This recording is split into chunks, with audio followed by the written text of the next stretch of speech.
Our next session will tackle the new technologies and their new challenges.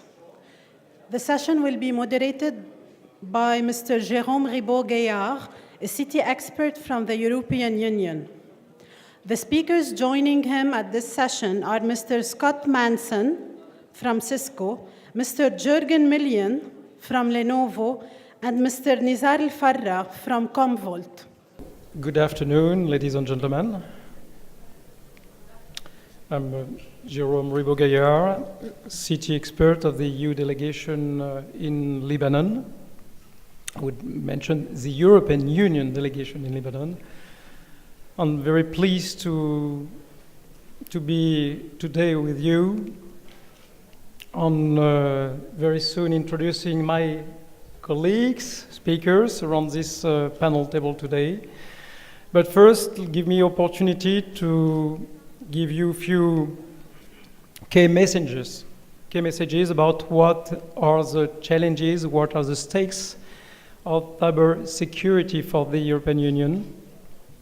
As you could understand this morning from previous introduction by our colleague Marie Wevelssip-Ara, who informed you about the Budapest Convention and informed you about the Cyber South program dedicated for 5 key countries of Middle East and North Africa region.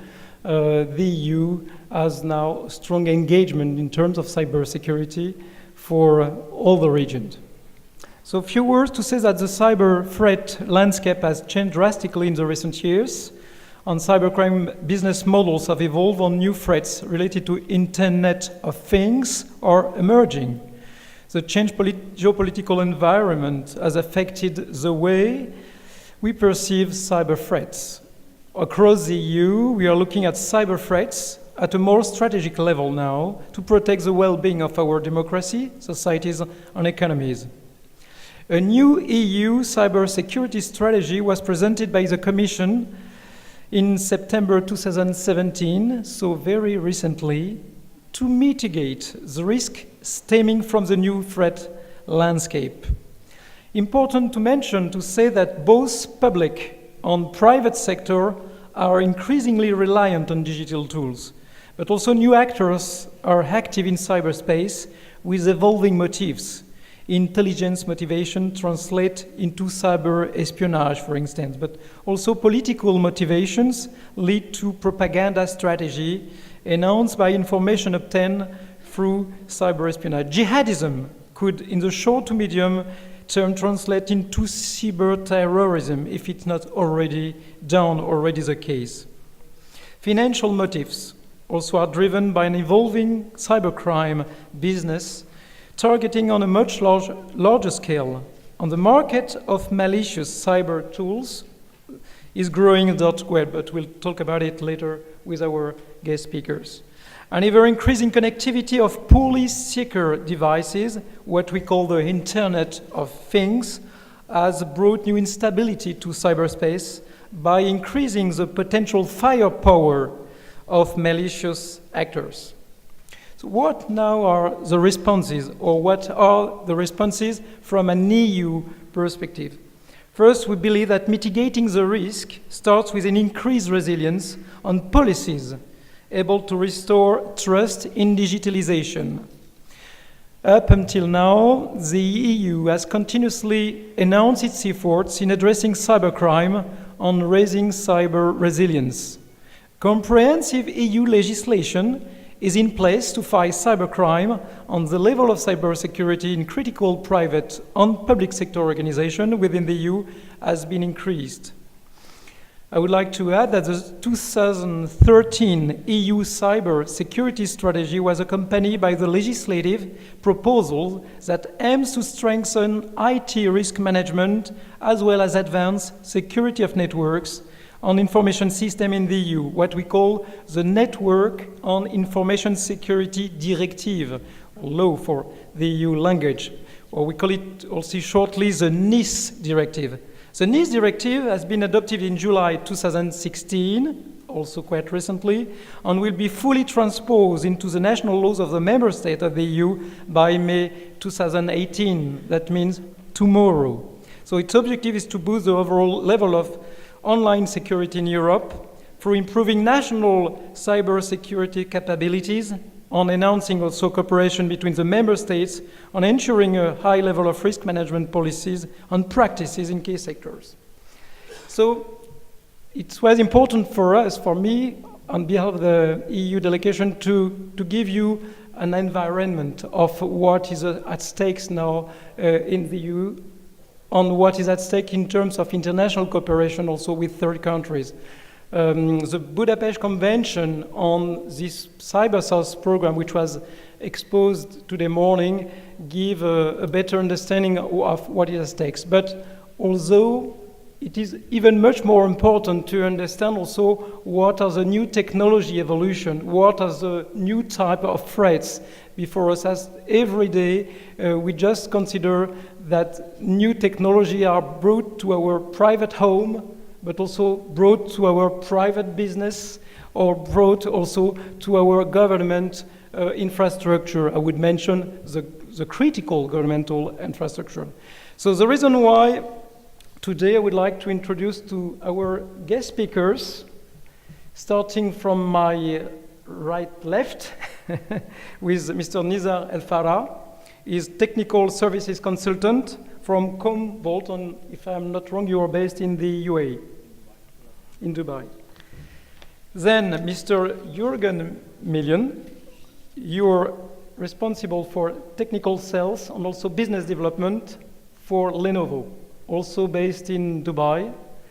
And the last but not least, Scott Manson is a cybersecurity leader for Middle East, North Africa, and Turkey for Cisco, and you're also based in Dubai.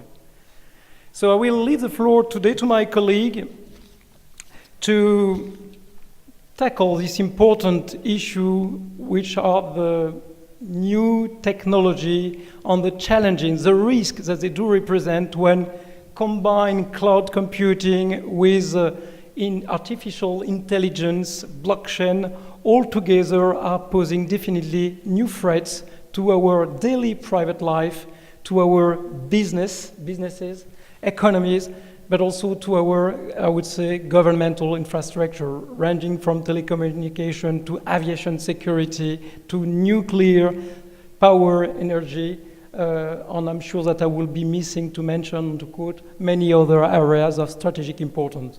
Please, I would leave the floor to our colleague Nizar right now.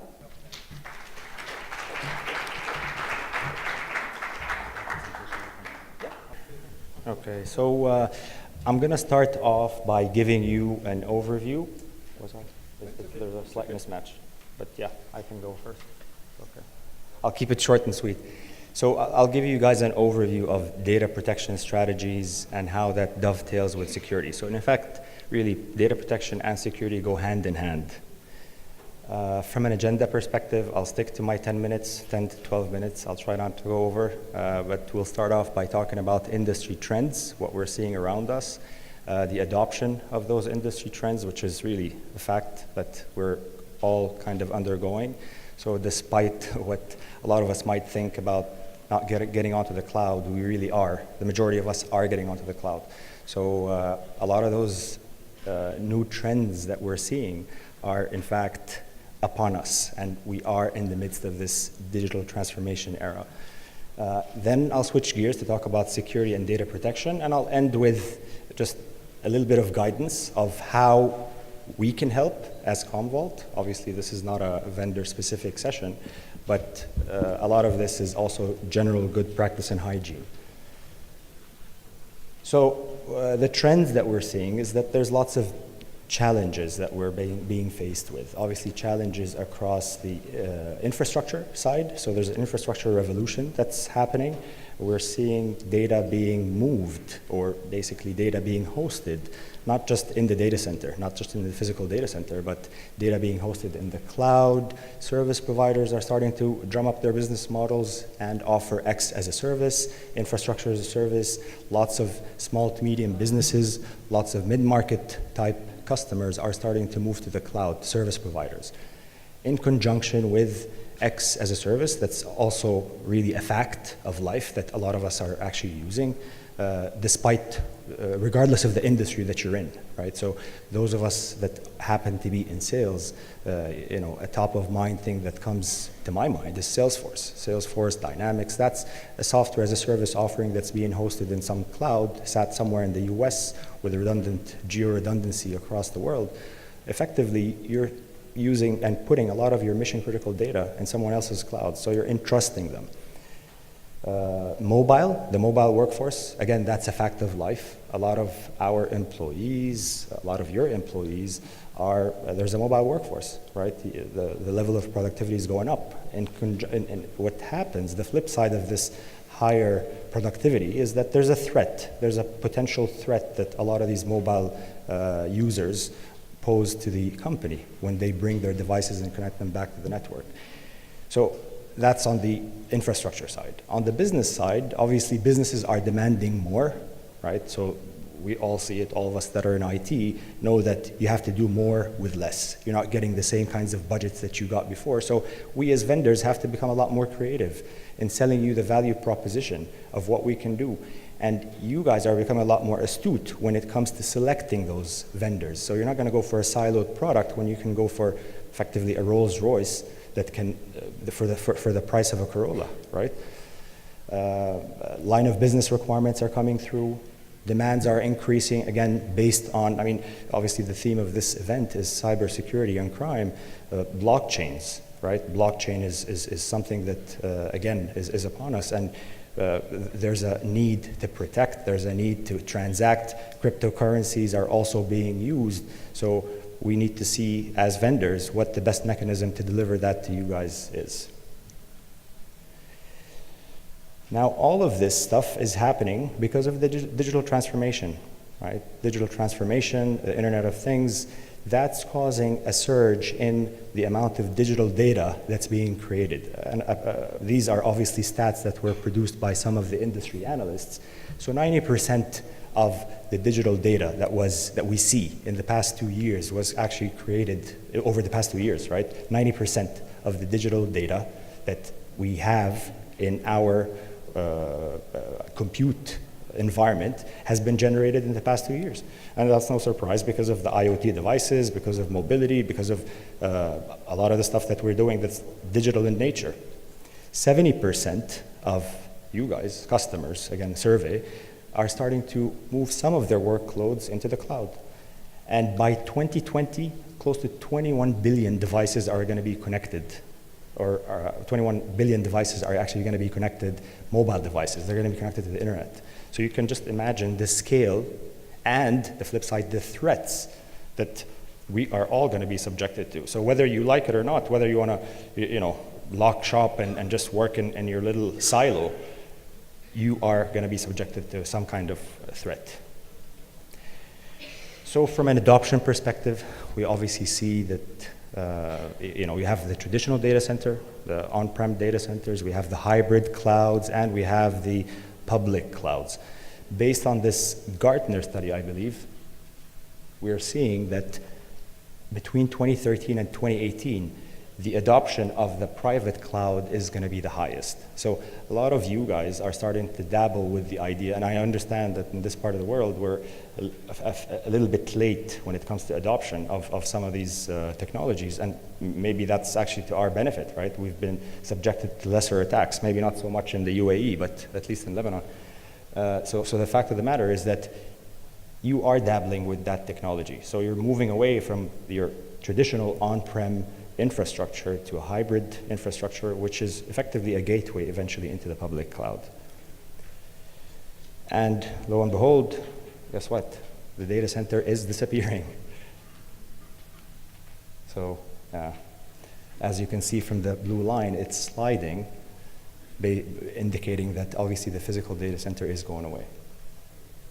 Now, from a security and protection perspective, let's just kind of dwell on a few of those. What's happening around us, and what are some of the top of mind issues that you guys are facing and thinking about, and keeps a lot of our ops guys, operation guys up at night. So ransomware is on the attack. We had the WannaCry attack. We have all forms and derivatives of that are basically hitting you'd be surprised, but it's a business model, right? So those hackers, you can actually go to them and they can custom design a ransomware malware for you if you intend to have, if you're a malicious cybercrime criminal, right? And you could launch that attack. So that's something that you guys are on the lookout for in light of the connectivity, right? Coupled with the blockchain and cryptocurrency, the onset of that, how that's going to actually become part and parcel of your ledger system, your digital transactions, how you're going to embrace that and bring it into your banking systems. Of course, there's the whole slew of other traditional attacks that we have always been worried about: unauthorized access within the organization, making sure that people that come in, that connect to your Ethernet port are cordoned off.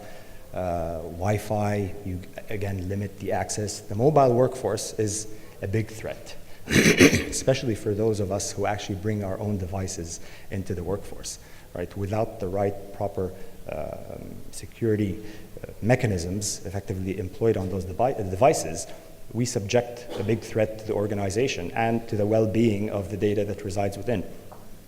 Personal devices, free file sharing, and I'm not dissing anyone here, but the likes of Dropbox, just for the sake of something that comes to mind, right? So those types of freeware services, they can also bring in all sorts of adware and malware that gets injected into your network without you knowing. Compliance and breach due to laptop loss. So all of us obviously are mobile in nature, and we could forget our laptop. That laptop could be accessed by a criminal mind, and that criminal mind can go to town on what, and the sky's the limit, right? Especially if they have open access to your network. Risk, endpoint, security practices that will not pass compliance and audit. So quite a few things that are top of mind when it comes to security. So from a requirements perspective, what are the main areas? And I know that this is a bit of an eye chart, but I'll dig deeper into each one of those a bit later. There's data governance and compliance requirement, access and control, network and cloud security, encryption, DLP, data loss prevention, as well as auditing, monitoring, and analysis. So any IT professional, whether he's a security guy or not, needs to maintain, he needs to basically ensure that those pillars are handled, right, and are handled well. So from an access and control perspective, again, our mobile workforce are on the run. You need to make sure that they're getting secure access into the network, that whatever they bring in is completely sanitized. And we have mechanisms as a backup vendor, as a data management vendor, to ensure that whatever data is on those laptops is clean, is malware-free, and so forth. Access control, making sure that the right people are accessing the right content. You know and have visibility by monitoring and logging and so forth. You know who has access to what. App-aware security and authentication, enabling the access across different points, web-based as well as mobile devices. Cloud and network security. So if you're in a multi-tenant environment, you need to make sure that your data is very much segregated from your neighbor's data, right? You can't hop over to his domain, to his network. And again, there are tools and softwares out there that can ensure that. This is obviously a lot more applicable to a service provider, someone who's basically hosting or providing X as a service for his tenants. So they need to provide that. But again, whatever tool you guys look to purchase, whatever solution you guys are look to have from the market, you need to ensure that the multi-tenancy aspect is covered. Secure communication, that's a no-brainer. That's a basic. Client certifications with different certificates that need to actually also be deployed on the solution, and firewall access. Data encryption, again, that's a no-brainer nowadays. We need to ensure that the data is encrypted both in flight and at rest, right? That's, again, to ensure the sanctity of your data, that no one is listening in or snooping a network connection and potentially figuring out what you guys are doing. Monitoring and logging is key. Now, this is also a feature that is required when you are being subjected to an attack. If you're under attack, you need to know, obviously your logs have to tell the truth, right? They have to tell all about what attacks are coming through, what kind of traffic is coming through, what kind of malicious activities are happening, and more importantly, you guys need to be notified. So it's not just the logging and monitoring, but the notification aspect that's quite important, and the intelligence that goes into the analysis of what these logs contain, what these types of messages mean, effectively like a signature, right, of what's happening. Governance and compliance, right, making sure data residency, ability to access that data across the organization in a very cordoned manner and a moderated manner. E-discovery, compliance and legal hold, being able to track what your users have access to, being able to track all of that content that the user can bring in, and effectively subject that person, if need be, to investigation, right? Remote wipe. Now, if your device gets lost, a mobile device gets lost, you want the ability to wipe that data off, right? It contains a lot of intellectual property for that organization, and you need to ensure that that's inaccessible. So whatever solution you guys are in the market for, looking for, you need to make sure that that's a requirement and that's top of mind. And of course, data privacy, that's a no-brainer as well. Now, I don't know if any of you guys are familiar with GDPR, but GDPR, despite the fact that it's an EU regulation that's sitting, that's going to be go into effect in May 2018, the fact of the matter is that anyone that transacts with a European entity, a bank or a body or organization needs to adhere to those rules. So you need to be, the end user has the right to be forgotten, and as entities that are transacting with European entities, with institutions, we need to ensure that we adhere to that. So it's probably on some of you guys' top of mind. Now, I'll end with this. So with the what to do, again, very basic, rudimentary things, and again, being a backup guy or a data management guy, this is the most basic and fundamental protection mechanism that we've known since effectively the inception of IT, right? You back up your data so that you can restore it. You back up your data so that you can get a functional copy of your applications, right? You can restore your data center, you could restore your apps, but again, to just spice it up a bit more, what we can help out with is detect any ransomware attack that's happening, right? We can set up a honeypot. That honeypot will detect any type of malicious or excessive reads and writes that are happening on your devices. We can provide, obviously, data protection, which is a core offering that any data management vendor provides. Segregating the users, right? When we spoke about the multi-tenancy, making sure that the users are segregated from one another so that not one user can see some other user's data.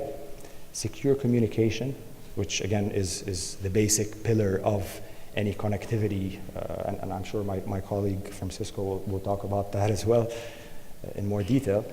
Monitoring and auditing, right? You guys need to keep monitoring what is happening on your network, whatever data is being backed up, all the logs that are being generated need to be analyzed, monitored, and you guys need to get notified. And with that, I will hand it over to my next presenter.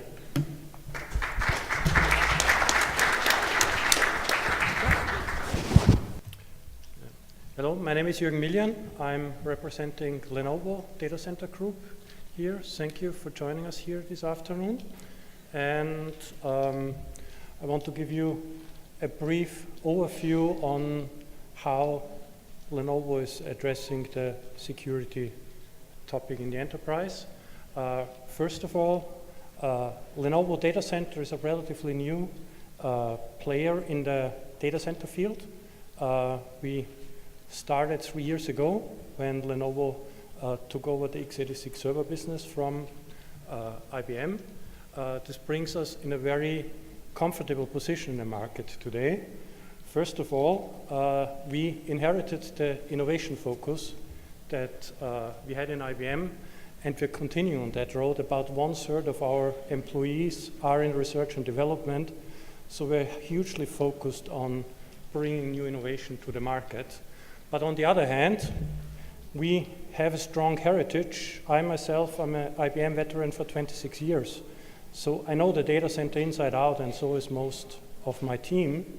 But we're having no legacy to protect. We don't have any proprietary systems. We don't have any old technologies that we need to build on and that we keep on selling in the market to keep us afloat. We are on a clean slate. We are representing open technology, and this is the third thing. You will not see Lenovo own solution, at least not a lot, because this is not the way we are. We are counting on deep partnerships with what we see are the best players in the industry. In the software-defined data center, which we believe is the data center of the future, we have deep partnerships with a couple of very, very important established vendors, Microsoft, VMware. We are propagating OpenStack, and also new players like Nutanix. So we are trying to give our clients choice, avoid the vendor lock-in, but giving them the same convenience that you would expect from an expensive proprietary platform. This leads us to our portfolio. We have rebranded over the summer our whole portfolio and relaunched. We represent just two brands. Cisco Systems, these are the building blocks, the compute, the storage, and the network that you can build your solution on. This is the build it. And on the other hand, we created a new brand which we call Sync Agile, which basically combines the building block and the ecosystems into an appliance-based model, which is pre-installed and easy to deploy and roll out. This is complemented by two other very, very important elements. One, engineered solution. You can see there's the blueprints to build your own solutions. These are like the IKEA manuals that let you build the building blocks together. And last but not least, services to allow you to support the whole life cycle of the product from a pre-sales to a support, service and support kind of element. This is what we stand for, and we are propagating the future-defined data center. If you look at the threats that we see from today, then there is one very, very important conclusion we have to take. It's not enough to just protect us from any attacks from the outside. We need to assume they're already there. There are so many ways how you can be breached, and as reality shows, in existing attacks, it is not that there is some big threat and then it knocks over all security and then the data are out, or whatever the attacker intended. Reality is it spreads slowly, like a virus from the inside. Yeah, it uses a breach and then grows and grows around the breach until the ultimate target is reached. So it's not like a brute force attack. We need to protect ourselves. We need to protect ourselves from all sides. Now, in order to do that, there's a massive rethinking needed in how we see security. In the old days, we were trying to protect our IT like a castle. Yeah? Nobody should come inside. In today's world, you should see about security not like just protecting the outer walls, the perimeters. They're still important, but look at it like running a hotel. Yeah? You need to ensure that access to each and every room is protected and granted. And you need to have an ecosystem that allows that. So the key way of thinking is don't allow an attack, not only prevent an attacker from coming in, prevent an attacker from spreading. This has also another consequences. In the past, when we talk about security, we were looking at security from network side, because this is where attacks most of the time come in. In the end, network is just one component in the data center. In a software-defined data center, all these components, compute, storage, network, they converge. What you really need to protect is the app and the data. It doesn't make any sense to protect one component and then let the others unguarded. So the security needs to be an integral part of whatever ecosystem you're running. This also means you need to minimize the different interfaces between technology. A traditional data center is built upon silos. You have compute, you have storage, you have network, you have applications, you have databases. Every one of these silos has interfaces with the others, and every single interface is actually vulnerable for an attacker to take advantage of. So the software-defined data center integrates all these functions and makes security an integral part of it. Now, what can we do with that? Let me give you a very simple three-step approach. And it all starts with the basis. First of all, make the basis secure. Make your internet, make your server and storage secure. One interesting fact is when I talk with clients, they always talk about, yeah, these are commodities, I can get it anywhere. You need to be aware that the standard doesn't include security. If you just buy standard systems, you don't get security with it. I dare you to go Google just two words, Apple and Supermicro. You will get a couple of 10,000 hits, which more or less describe how a malware can be part of a firmware. So it's a little bit like these old haste movies that you see. And people, when they attack a bank and they go to the vault in the bank, they actually come through the basement. They come through the cellar, build a door. Now, in a software-defined environment, your servers, your infrastructure is this kind of basement. If you let attackers in, drilling a door, if you let these attackers put malware right on the firmware that runs your whole environment, then you probably have a big problem. In Lenovo, we are very, very cautious about this. It's first of all in our nature, and second, in order to allow us to take over the x86 business from IBM, we were forced to. We have 3 layers of protection here that we call a Lenovo platform assurance. It starts by the way how we develop our systems. We have a very, very secure development process, and we are the only infrastructure vendor who is obliged to do that. We are auditable by the US government to ensure that the systems we are developing are tamper-proof and totally secure. The second thing is design of our system. And the third thing is that we not only put this kind of security measurements on ourselves, but we also protect our supply chain to ensure that whatever systems we ship are actually as secure as they leave the plant when they leave here. Together we call this the Lenovo platform assurance. The next step is what you do with these building blocks. And here, the software-defined data center, hyperconverged infrastructure, software-defined storage playing an important role. One of the most important things to look here is that the different ecosystems implement a technology called microsegmentation. Basically, this is a technology that implements a zero trust environment in data centers where we normally had everything is allowed until it's strictly forbidden. Now it is the opposite. What this microsegmentation basically provides is an app-level security. No matter what you do with your app or your virtual machine hosting the app, you might move it from one server to the rest. The ecosystem makes sure that all the security that you define goes with it.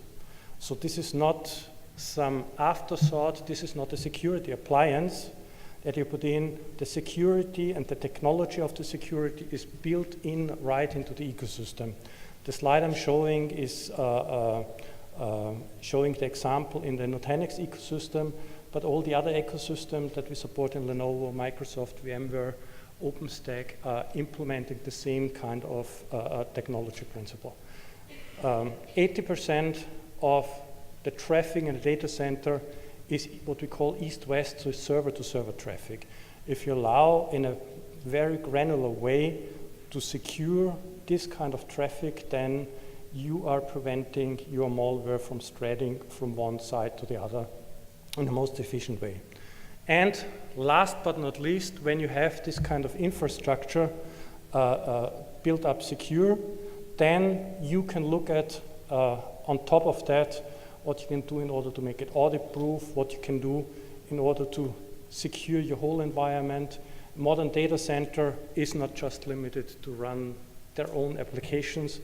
Most of the time, you have on-premises apps, you have off-premises apps, data. You have, and here's an example of our ecosystem partner, Juniper, who are able to allow you in an end-to-end kind of way, prevent malware from happening, provide audit traces, and provide from the security from spreading all around. This is the Lenovo view on security, 3 steps. Thank you very much.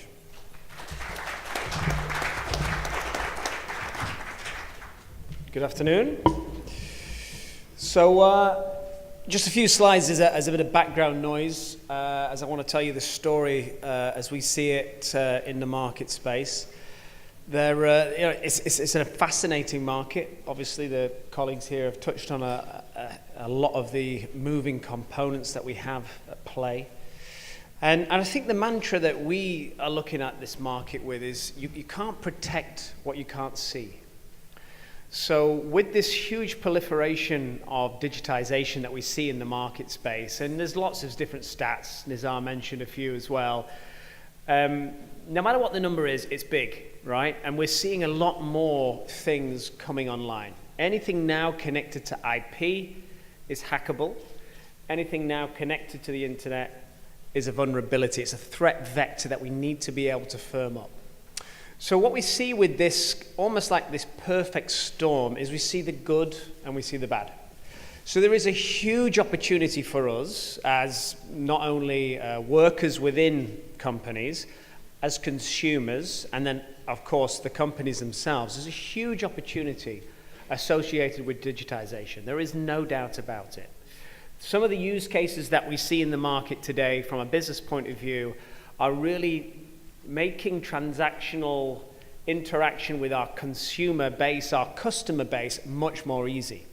And this is just an example actually from the finance industry. So fintech, from a digitization point of view, the definition, it's about taking control of the customer experience ecosystem by managing your entire business from the customer's perspective and rethinking the legacy business models. So many banks, for example, made a great deal of money and still continue to make a great deal of money.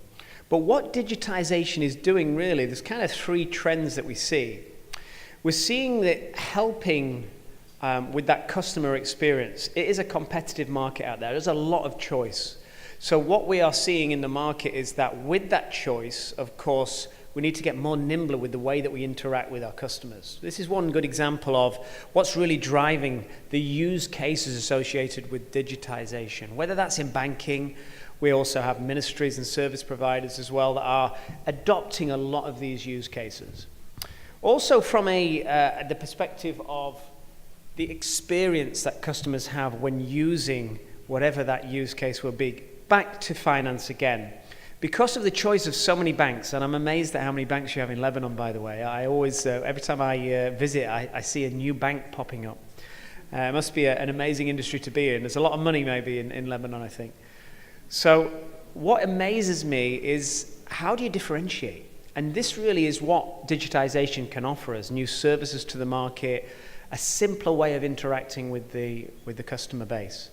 And then from a company and a corporation perspective, big data analytics. Big data has been around a while now, but I think it's taking all those different silos of data that companies and corporations have and making sense of them, making contextual sense of how you can actually action a new service to market, bring something valuable to your consumer. And so these are just 3 examples really. They are pertinent, I think, to all industries. But actually we're seeing these, in particular in the finance market, driving digitization. There's always got to be a reason to change. And these are kind of 3 reasons that we see in the market at the moment. So big opportunity from a business perspective. Now, from a consumer perspective as well, we have some amazing use cases. And I was in Kuwait about 3 weeks ago, and I was at a trade show in Kuwait, and I was walking through the hall, and there was a Japanese manufacturer selling smart and connected toilets. And I asked the question to the gentleman, I said, what on earth? Why would we want to connect our toilets to the internet? I just don't understand what the use case is. And he explained some crazy use cases, which I will not explain now. I think it's just after lunch, so it's probably not a very good idea. It's not. But imagine having a DDoS attack, a denial of service attack while you're on the toilet. This is not a pretty sight, I think. So some of the consumer use cases are tenuous, and some will fly and we will buy them. Others, we will decide not to connect our toilets potentially.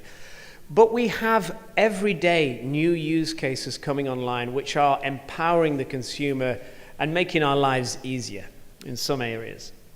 So again, this is a benefit but also a risk, because we're opening ourselves up to the threat actors and the hackers that are out there. The more we connect, the more holes we have to be attacked. So we have to be very careful that, yes, we embrace the change, we want to move fast, but we need to be very careful to counterbalance that as we go. And then we are all employees of some sort, and we see very many use cases in this space. So whether it is private, hybrid, public cloud, Dropbox, Google, SkyDrive, there are many different use cases that we can use as employees to make our lives a little bit easier. Bring your own device to work, working from home, working on the VPN, off the VPN, on the network. Fantastic. We want to embrace them. Again, it gives us choice, it gives us opportunity. It may be a differentiator for some companies when hiring, etc. But this can cause, again, another huge attack vector that we really need to plumb and cover as we think about the way that we design, not just our networks. Of course, Cisco Systems is pretty well known for networks and in the data center as well, but we have to think about it on the endpoint, from cloud applications and on-premise applications, on the network, as well as on email and web threat vectors. So, huge opportunity, but huge risk. Now, the hackers themselves, they get paid a lot more money than we do. So I found out through reading a few white papers. So the benefit for them to stay ahead of us is a better return for them in their pocket. So we are always, as a consortium actually, all vendors now, there is no one silver bullet that you can use in this space. We're trying to work together through different forums and through different governance boards to bring designs to our customers to give you a choice, number one, but also a simple way of plugging those holes, of addressing the threat vectors that are out there. Ultimately, because this threat landscape is so sophisticated now, and there's an example, of course, here of how it's moved from those early phishing, very low sophistication attacks in the 1990s. Nobody really cared. There wasn't much online to steal. Now there are serious things online. There are life critical and business critical and financially critical information that is online for people to be able to get hold of.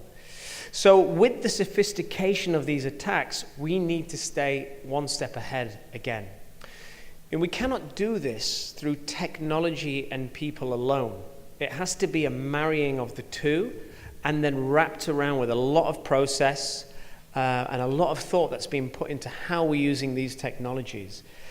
Again, the way that we're talking to our customers is do not start with technology, but start to think about the processes that you're putting in place. First of all, find out what you would do before an attack, during an attack, and after an attack in terms of your processes.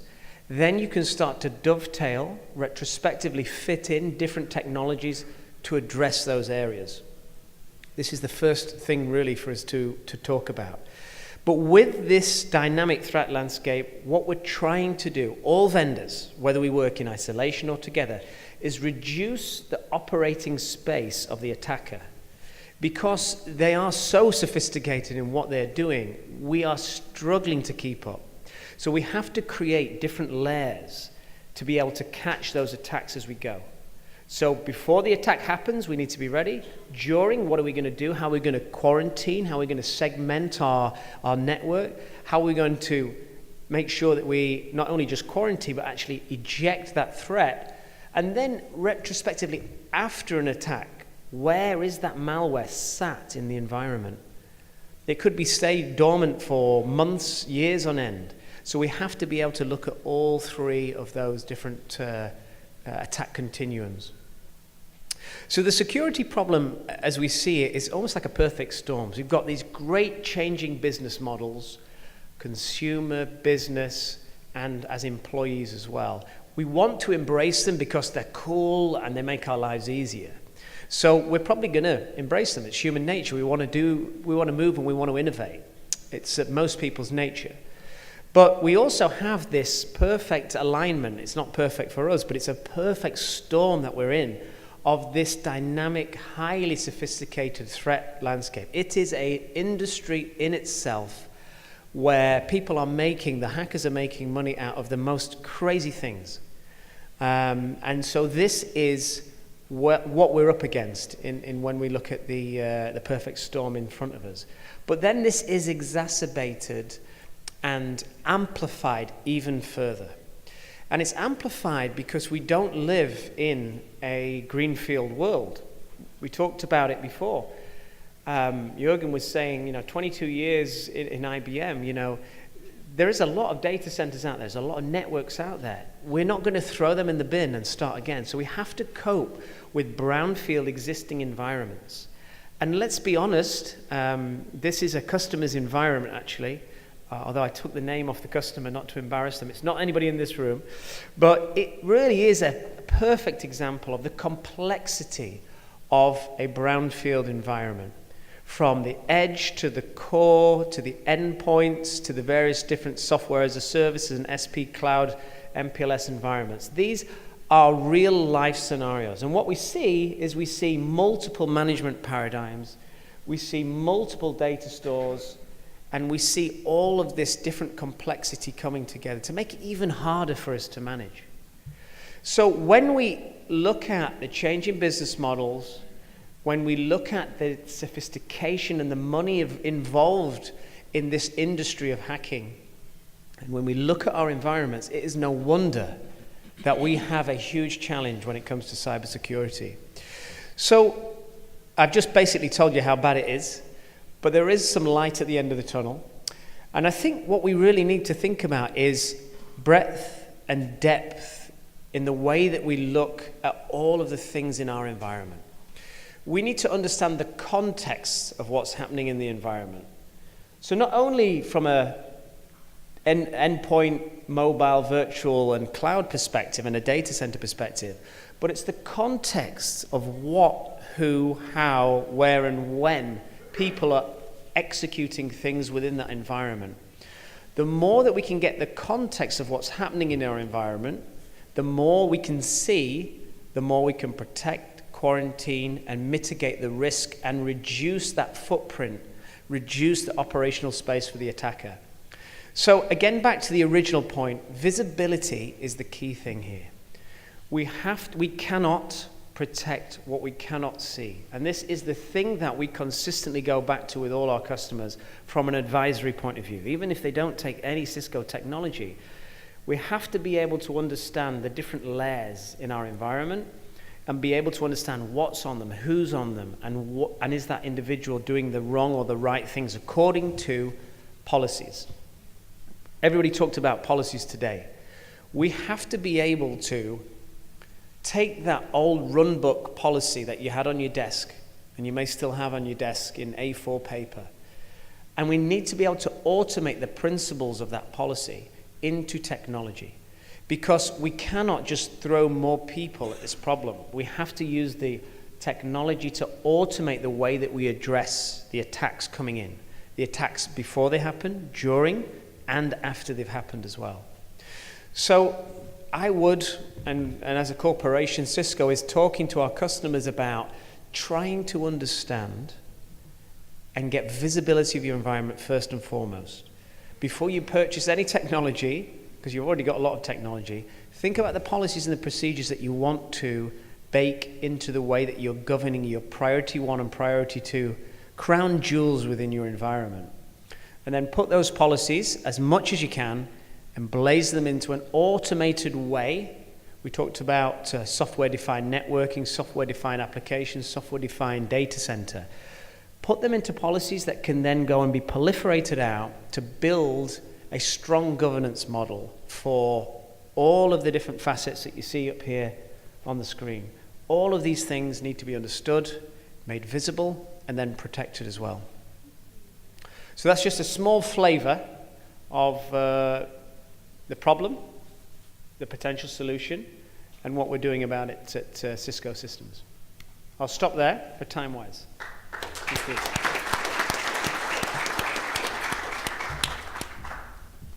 So thank you very much, Scott. Thanks to our guest speakers. We still, I believe, time for question and answers among our participants, attendees. Please don't hesitate to stimulate discussions, raise your concerns in this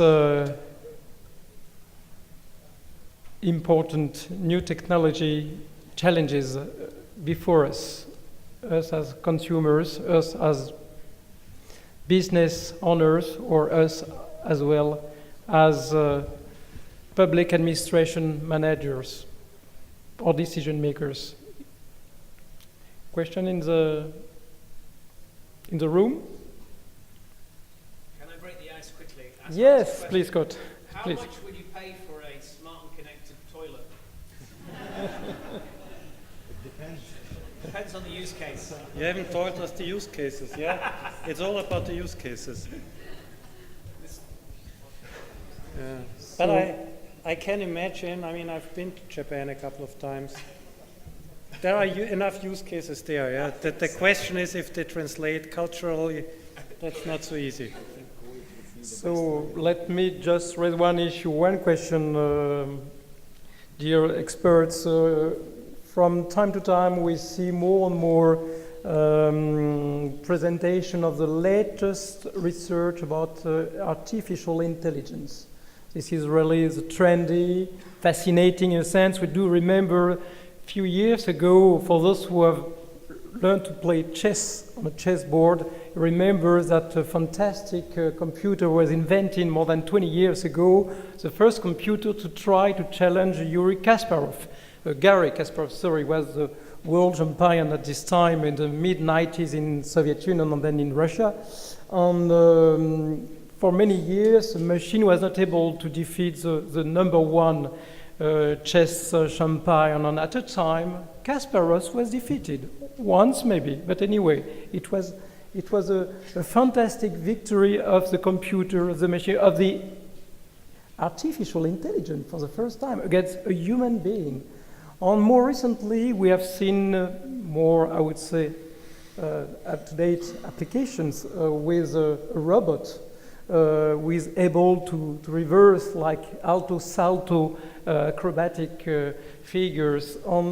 It raises many questions about the stakes, the risks that it will pose for further application in our daily life or the business or administration. I would like to know, as Cisco, Lenovo, Commvault, are you thinking about these challenges right now in your strategy for development? Maybe? I'll have to go first. Jürgen, please. On the end. No?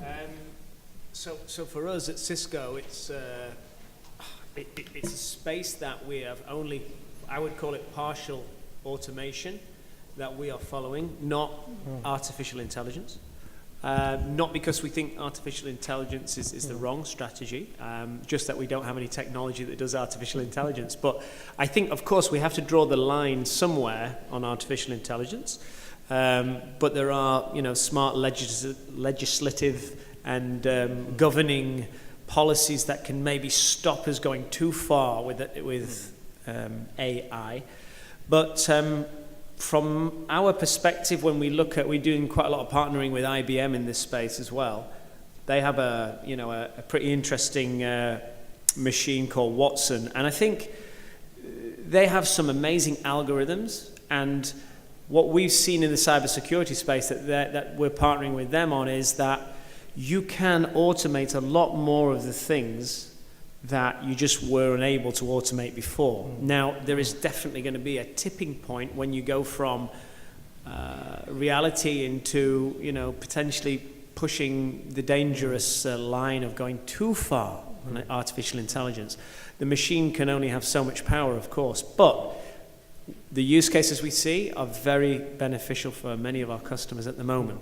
But it's kind of 1.0, I would say. Great, thanks. Jürgen, maybe any reaction?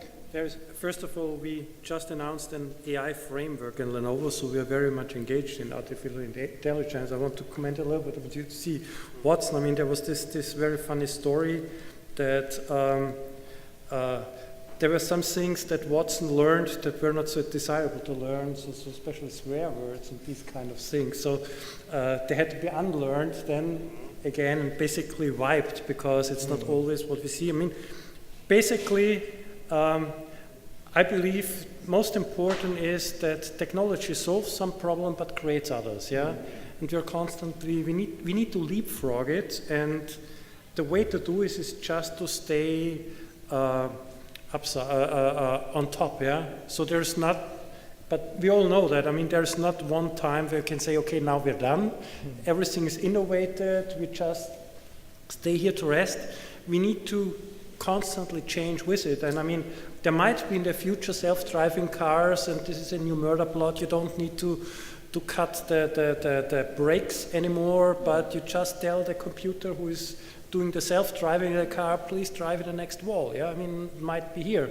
We're constantly trying to challenge the status quo. I mean, one thing that I'm looking at very interested right now is that it seems that we are very close to have quantum computers which you actually can buy and use. Now, the big use case of quantum computer is that you actually can decrypt a lot of things that we today consider safe in a very, very convenient and fast way. So this will probably put a lot of challenges in every cryptological and basically the the technical fundament of security today. It will be out in 5 years, 10 years. I don't dare to make a prediction, but I am sure that as we bring these new technologies to life, we will also bring new answers. We had today a very, very interesting presentation speak about blockchain. Yeah. So maybe the solution is that we do not protect the trusted parties, but put the trust in everybody. Yeah. Make it completely transparent and auditable. On the other hand, single Bitcoin transaction today already takes, I believe, the energy of one household for 3 months. I mean, that's quite a lot. So things are evolving. The most important part is that we keep innovating and that we keep on top. And we need to solve the problems as they appear. There will be enough new problems coming, but I believe at this point in time, it's probably not very wise to worry about the problems that might lay down the path. We have enough problems and enough challenges that we need to sort out today. I mean, and what we see today with cybercrime and the booming industry around it, that's actually enough to focus on for now. Thank you very much for your intervention. Thanks very much for your attention. We'll now leave the floor to... Thank you. Thank you.